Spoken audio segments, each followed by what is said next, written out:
And to begin the hour, we meet developer Simon Baston, who has a passion for eco-luxury homes. He and his team design and engineer green, recession-proof homes of the future. Stay with us.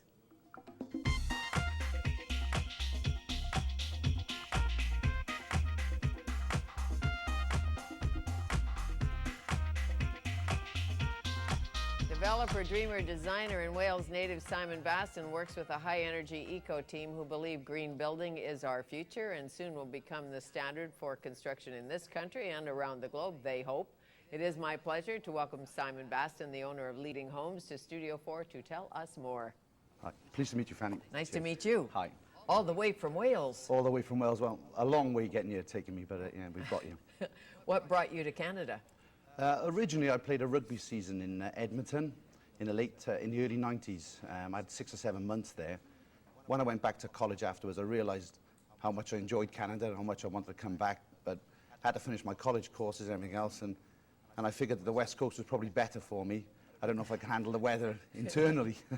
Being a smart man, yeah, you knew Edmonton wasn't the spot to land. Just too cold for us, just too cold. But nevertheless, you know, my memories were fantastic of this day. And development, getting into building houses, putting deals together. Is that something you started out doing? That's right. Yeah, so as soon as I left college, I did a building engineering degree, and I went immediately into my own construction company. And then we went in the end into our own investment company, development companies. And we still have the company in the UK now, and I travel back and forth about every 4 months to monitor and watch it and make sure we're doing okay. Okay, when did the green bug bite you? Well, about 5 or 6 years ago, whilst we were in the UK, and we were building, our model was we build above redundant commercial spaces.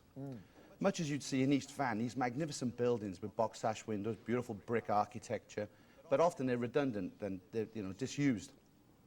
So we're trying to find a way, how can we use them? And we were the first company in Wales to build lofted type apartments.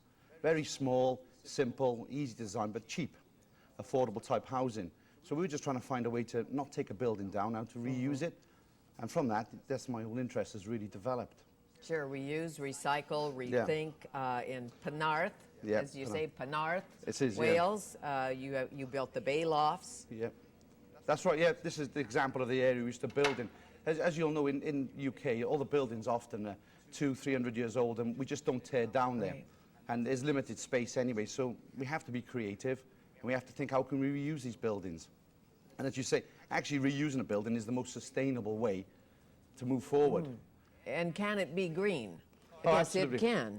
Reusing buildings, yeah, it can be green, but by very simple methods. It doesn't take an awful lot. Of course, the mindset in North America is slightly different.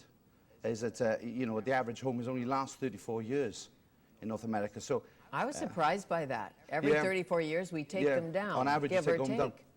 So durability and sustainability to reuse homes or reuse buildings is not at the forefront.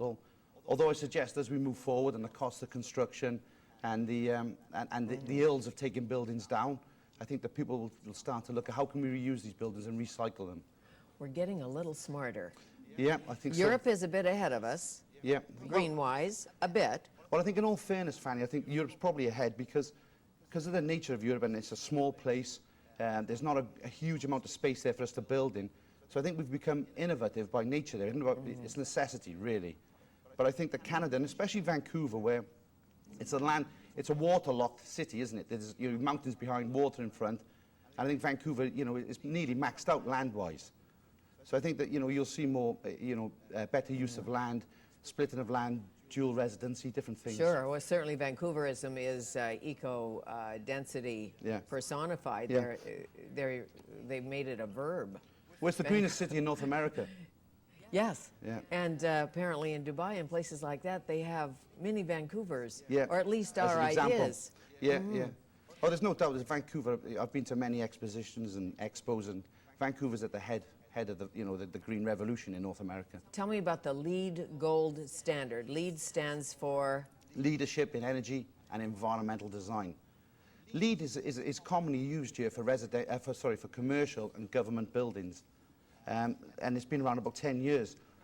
They take a holistic approach, really, and what they look for is how the building performs, the external environment, the sustainability, renewability, renewable energy sources. It's just come into the residential side here, which in North America it's been around 10, 15 years. And I personally think it's going to be the way that buildings will be certified. So if you get the certification, Yeah. Do you have to have a cistern collecting rainwater Yeah. or a solar panel? Yeah, no, to gain it, it's a point system. And you can move from certification, silver, gold, platinum. The first home that we'll build is gold, and there's a series of points that we'd achieve, and it would start from the sustainability of the materials we use, the external environment, the garden, and how we manage that. The main one really is the envelope and the energy cost of running the building. And that's where points are won and lost there, really, and rightly so. So proper windows? Yeah, proper windows. The insulation of the walls of homes, traditionally, a lot of the homes built in Canada and the older housing stock were poorly insulated, single glazed. In Canada, in Vancouver's not so bad, although the last couple of weeks has been a little different. I noticed. Yeah. And we also, I think, maybe it's brought people to the forefront of their mind. What can we do to even upgrade our existing housing stock? Eco-efficient buildings, sustainable energy, I suspect, if that's what it's called, renewable energy more than sustainable. Renewable is key, yeah. What are some good woods to use? Does it get right down to that, like you Absolutely. have floors made from recycled golf balls? Yeah, I think that, you know, as we move forward, I think that the whole idea of bringing in bamboo from Brazil and hardwoods from Indonesia, I think probably that the days are numbered in reality, because the issues with regards to protecting jobs here, the carbon footprint of bringing these materials in, I think we'll start to look at BC timber and BC hardwoods and how we do that a lot more. And we, as you know, are hewers of wood in this province, and our forest sector is in a bit of trouble. Yeah. So it makes sense to me. We grow trees really well. Yeah, absolutely. And there's no carbon footprint.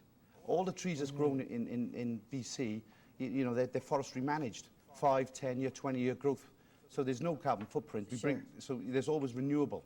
And you look what we've done with the pine beetle killed wood, and some of that's quite beautiful, I think. Well, the furniture's being made out of that, but also the biomass heating systems we can use off the pine beetle.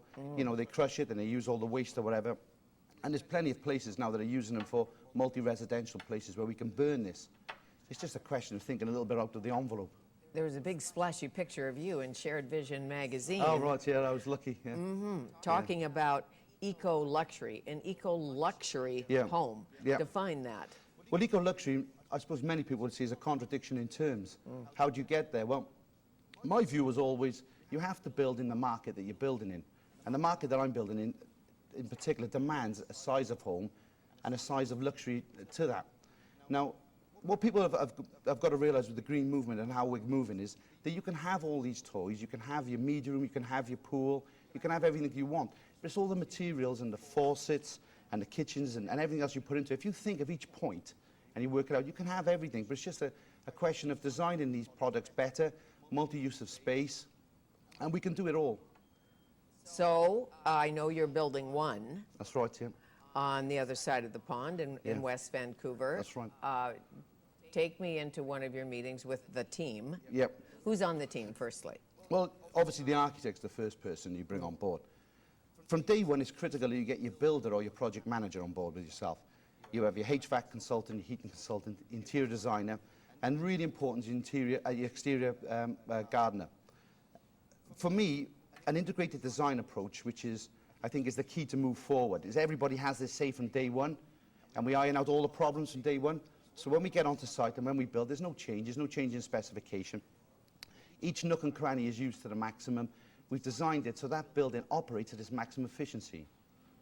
I can see where the niche is. If you have millions of dollars and you want to live big and you want to live green, there is an opportunity. I don't know, 6 bedrooms, 6 bathrooms, a huge house. Isn't exactly less is more. Well, what we have to look at, though, Fanny, is that any innovation throughout history or whatever have usually come top down. For example, a cell phone, car, all these sort of things that people now take for granted, generally speaking, were priced at 1% of the market. And 1% that people had to buy these for the research and development to get underway. And eventually it would all proliferate throughout the markets, and we'd all have it. I don't know if you remember the cell phones that cost probably 10 years ago. I don't know, but it was out of the average person. How much they weighed, I remember that. Exactly, you'd carry around a huge thing with you, wouldn't you?